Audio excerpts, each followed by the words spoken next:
So there's been some real interesting news on the Stop Killing Games front as of late that I think is very important that we talk about today. Not only has the initiative passed 1 million signatures as of a couple days ago, but on top of that, the AAA industry itself has started to directly respond to the initiative with their own round of bad arguments too, so that'll be fun to break down. But first things first, like I said, you've likely heard that the movement has officially passed 1 million signatures for the European Union petition, which is a really big deal considering that that is in fact the minimum threshold required in order to force them to directly acknowledge the initiative. However, there are a few caveats to this that are important to recognize. Ross already made a video going over this a bit more in depth, so there'll be a link to that in the description, but the long and short of it is that just because we've hit 1 million sigs doesn't mean that we should stop there. Obviously, the more signatures we get, the more support that we're showing for the initiative, and as such, they'll be more likely to take it seriously. But of course, the other reason to keep signing is a bit more unfortunate.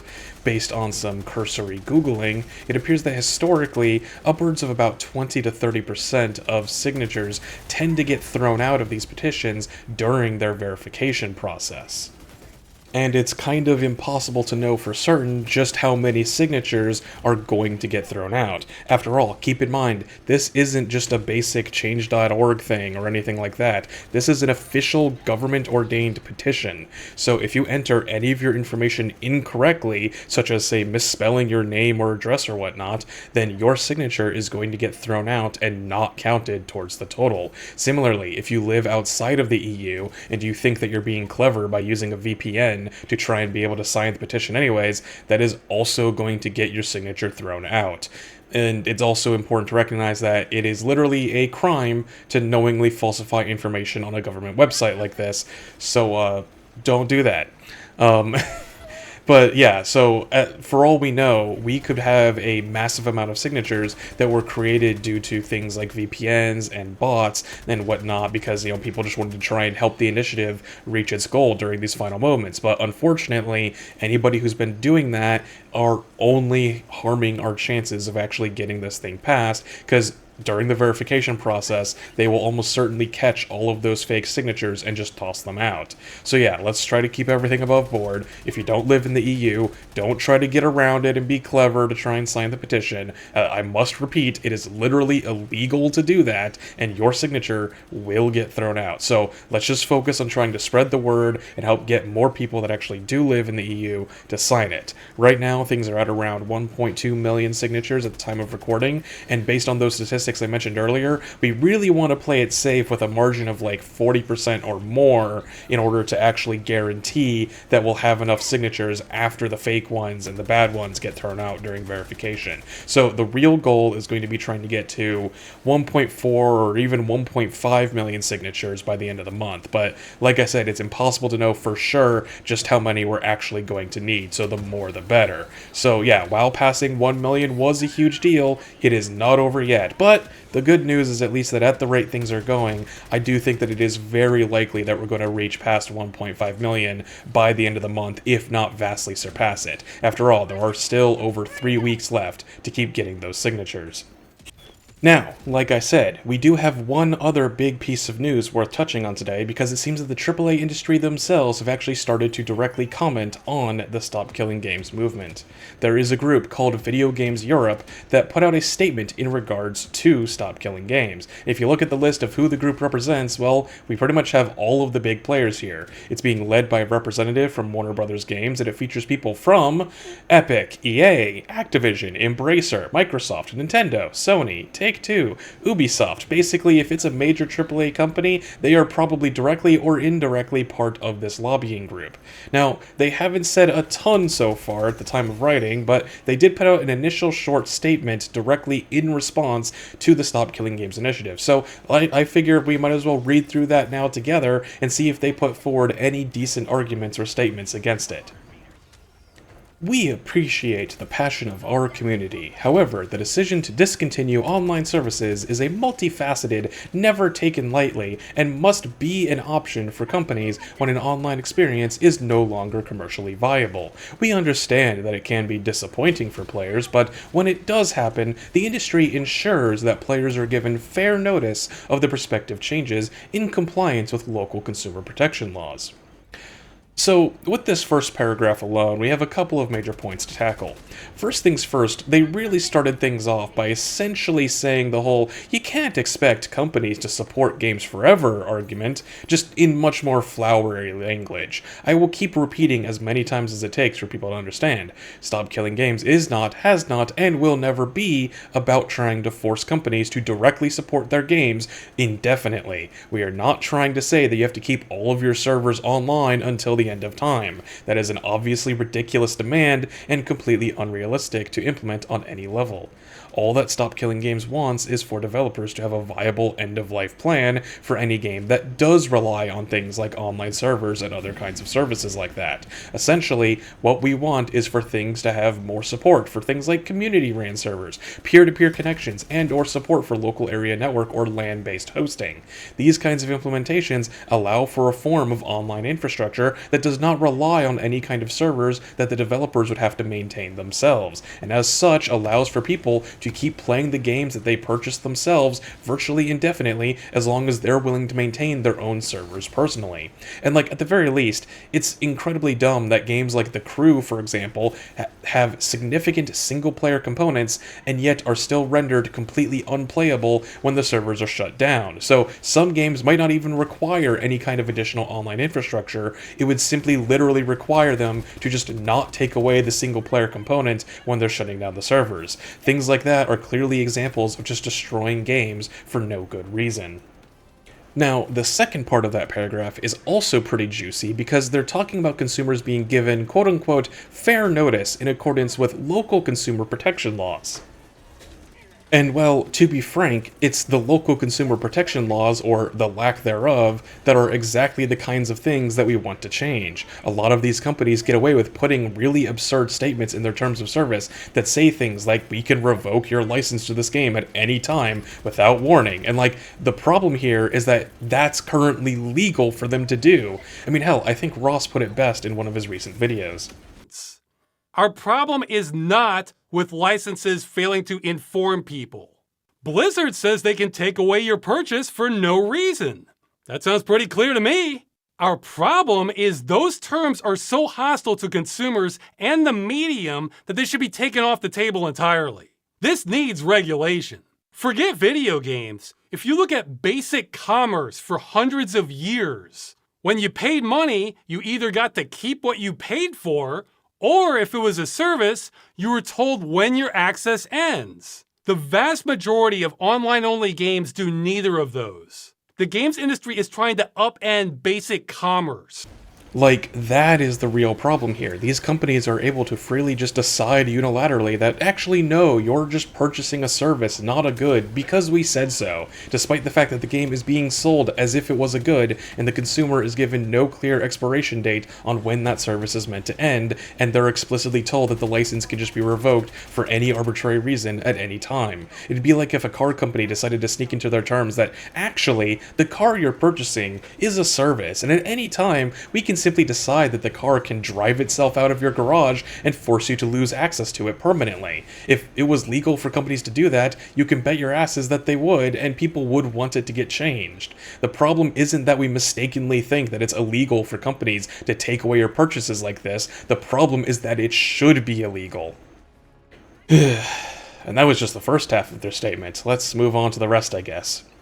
Private servers are not always a viable alternative option for players, as the protections we put in place to secure players' data, remove illegal content, and combat unsafe community content would not exist, and thus leave the rights holders viable. Okay, so I'm no legal expert, so feel free to correct me in the comments if I'm wrong on this, but I'm 99% sure that this just isn't true. So, backing it up a bit, just to break down exactly what they're saying, they're not claiming here that private servers are impossible to implement for any technical reason. Instead, the reasoning they're using is that they need to retain full control over their servers, or else they'll be liable for when people try to do things like throw around racist slurs or try to do other kinds of illegal activities on those private servers. But, like, when has that ever been the case? Like, maybe this is just a United States thing, and, frankly, the idea that the United States has better consumer protections in this regard than the EU would be kind of baffling to me, so I can't say for certain what is the case over in Europe, but again, based on another quick Google search, the Communications Decency Act of 1996 generally precludes providers and users from being held liable for information provided by another person on that service. As it says here, for example, the law has been applied to protect online service providers, such as social media companies, Twitter, Facebook, etc., from lawsuits based on their decisions to transmit or take down user-generated content. So basically the idea is that if you say something racist on Twitter, Twitter itself is not the one that's liable for you saying that. Now, again, that is, as far as I know, only true in the United States. I'm unaware of what exactly the legal precedent is in the European Union. But again, given that websites like Twitter and Facebook still operate in Europe, surely there must be some kind of similar law in place to prevent those companies from being liable for the user-generated content being performed on their services. I mean, if I'm hosting a private Minecraft server, there is no way that Mojang should be liable for, like, if someone gets harassed by another user on that private server or something like that. And you know what? If I'm wrong on this front and companies really are, at least in Europe, legally liable for the actions taken by one user on a private server hosted by another user, well then honestly I think that's another law that should be changed. The way I see it, if a server is completely in the hands of the community and outside of the hands of the developer, then there's really no reason why the developer or publisher should be held liable for any actions that take place on those servers. There could maybe be an argument to be made if we're talking about servers that are actively being hosted by the developers themselves, but again, we're explicitly talking about end-of-life community-ran servers here, where the developer is no longer involved in the game whatsoever. So either way, this really shouldn't be a reason to put the kibosh on this movement. Okay, almost done. In addition, many titles are designed from the ground up to be online only. In effect, these proposals would curtail developer choice by making these video games prohibitively expensive to create. Okay, now they're arguing that making private servers is just too hard and too expensive for these multi-billion-dollar companies to figure out how to implement. I mean, you can't expect a small independent company like Ubisoft or EA to figure out how to make a private server from scratch, after all. Now, I know that this is just flat out untrue. I mean, let's be real. The indie scene alone kind of disproves this. Virtually any indie game that wants to implement any kind of multiplayer system almost universally ends up going for either a privately hosted community server solution or otherwise uses things like peer-to-peer networking. And the reason for this is that it's a lot cheaper and easier to implement than full online server architecture. I mean, just think about it for 2 seconds. The way most AAA games work is that they have to rent out entire server farms that they have to keep paying for over and over again constantly while the game is still running. Even if they're running those farms in-house, that's still a boatload being added to their electricity bill in order to keep those servers online. Meanwhile, a private server solution completely offloads the cost of actually running those servers to the consumer. Now it's up to them to host the server themselves, and once the software is out there, not a single additional dime needs to be spent by the developer. So, like, how exactly is it so prohibitively expensive to create private servers again? Like, if a couple of guys in a garage can build them from scratch, why are these multi-million and multi-billion-dollar companies just incapable of figuring out how to implement it for themselves? Like, I just cannot believe this to be true. There are already so many examples of major games that have support for private servers that it just doesn't make any sense to say that it's so impossible to implement. Team Fortress 2, World of Warcraft, Titanfall 2, virtually every survival crafting game in existence ever since Minecraft came out, like Factorio, tutorial and satisfactory. Hell, almost every single Valve game for that matter. Just about every single indie game, as I mentioned earlier, like Phasmophobia and Barotrauma. And I know that some games like League of Legends have support for land-based games, and that they're just being held off and only used for tournaments currently. Point being that the list just goes on. Did every single one of those games have to take some kind of massive financial hit in order to implement their private servers? No, they didn't. Having support for private servers, or at least peer-to-peer connections, used to be the norm back in the day. Most AAA games from like 2010 and earlier would usually have some kind of client-based hosting solution because, again, it was simpler, easier, and cheaper to implement. Relying exclusively on dedicated servers is really a more recent trend and the more expensive option, all things considered. Now, to be fair, there is one argument that I think holds at least some weight in this regard, which is the fact that some studios do not create their own server architecture in-house, and instead they'll license out some third-party server software, in which case they can't just release that server code because they don't actually own it, and they can't exactly make their own code based off of it as easily. However, there are still a few counterarguments to this specific problem. For one, it is still possible to reverse engineer your own private software, server software in-house, even if you license out your main server software to a third party. Again, fans have managed to reverse engineer this kind of stuff for games like Titanfall in their free time for free. It'd be harder without having the experience in code from making the main server software yourself, of course, but if these guys can do it for free, surely the main company themselves can manage to figure out how to do it themselves. And again, we're also talking about AAA level development here. The cost of producing the software necessary for private servers is going to be a drop in the bucket compared to the hundreds of millions of dollars that most of these games are spending on games and advertisements and stuff these days. But of course, the other big argument against this problem is kind of recognizing what a stop killing games world would be like. After all, software companies would have to adapt to this new law being in place. So like, think about it for a second. Say the initiative goes through and it is now legally required that game developers have to provide some kind of end-of-life build for their games.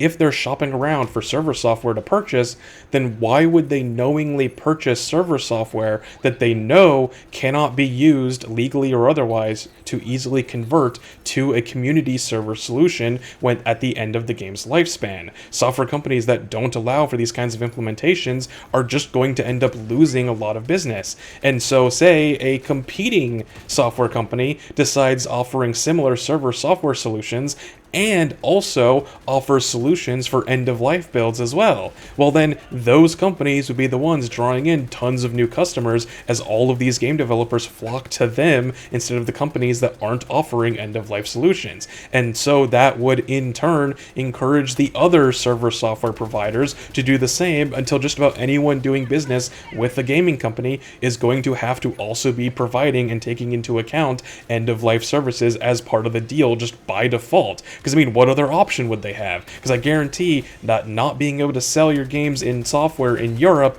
is going to be a far bigger cost than what it'll take to implement a private server solution. Now, I guess the last thing I want to touch on here is something they kind of more imply than say outright, with how they talk about that Stop Killing Games is going to somehow curtail developer choice or limit the kinds of content that developers can produce going forwards should it become law.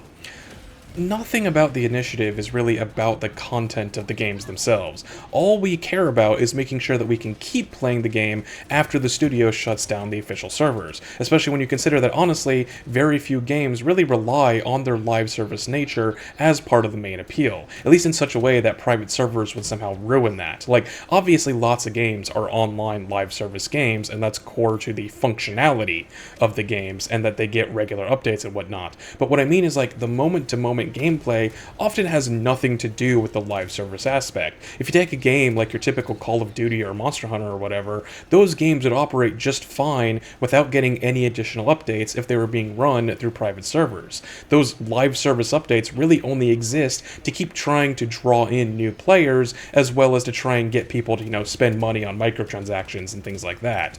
Honestly, really the only game that comes to mind that actually uses its live service nature in a legitimately interesting interesting way is Helldivers 2, with how you have the Galactic War update in real time with the ability to fight on various fronts and have that actually affect the war front simultaneously alongside every other player in the world while you work towards major orders and things like that. But even then, with games like that really do use their live service nature in interesting ways, we're talking about the situation where the game is at the end of its lifespan and is going to be shut down anyways. So even if the game in theory uses its live service features in the most novel and interesting way ever conceived, well, it's not going to be doing that anymore now, is it? So even if Stop Killing Games means that they have to ensure that some kind of community-hosted solution will become an option, that doesn't mean that they have to be available from day one either. So if having community servers would somehow ruin the game's intended experience in some way, well, you don't have to launch with that feature. You only have to release it at the end of the game's lifespan when you won't be supporting it anymore anyways. So yeah, I think that will just about do it for this initial look at the AAA industry's first response to the Stop Killing Games petition.